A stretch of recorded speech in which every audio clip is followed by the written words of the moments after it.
Donc c'était connu, mais tout le monde pensait à une sorte de curiosité géologique et pas de possibilité de projet de taille industrielle.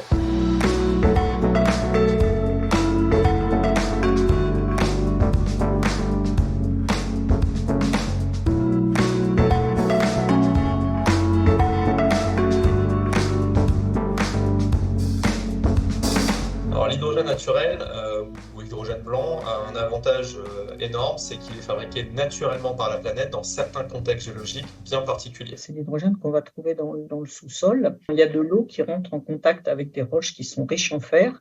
On appelle réduire l'eau et séparer l'hydrogène de l'oxygène, et l'hydrogène va être libéré. On connaît relativement bien les processus qui mènent à sa formation. Ce que l'on ne connaît pas très bien, ce sont des flux. On arrive à documenter des flux en surface, mais on se doute bien qu'ils sont ponctuels et qu'ils ne reflètent pas forcément des flux à plus grande profondeur. Quand les gens parlent en termes de quelle quantité d'hydrogène on pourrait avoir sur Terre, les gens ne parlent pas en termes de réserve, ils parlent en termes de flux.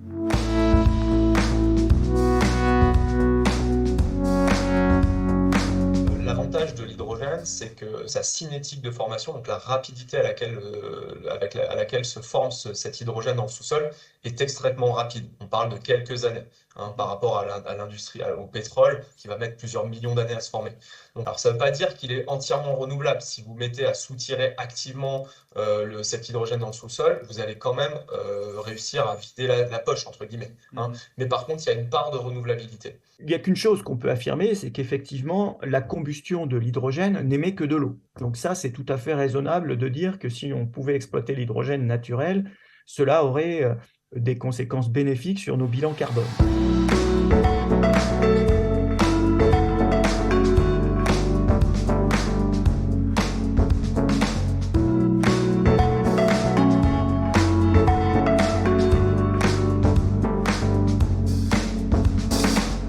Donc, quand on s'est lancé il y a 6 ans, on était un des pionniers. Il y avait 2-3 sociétés dans le monde qui faisaient de l'exploration d'hydrogène naturel. Aujourd'hui, c'est plus d'une quarantaine. Vraisemblablement, ce sont des pays comme l'Australie ou les États-Unis qui vont être les premiers producteurs premiers, au sens les premiers à produire de grandes quantités. Pour la France, ça va arriver assez vite. Nous, on prévoit des forages l'année prochaine dans le Doubs. On a actuellement 2 autres permis d'exploration qui sont en cours d'instruction. Donc on voit bien que ça s'émule très rapidement.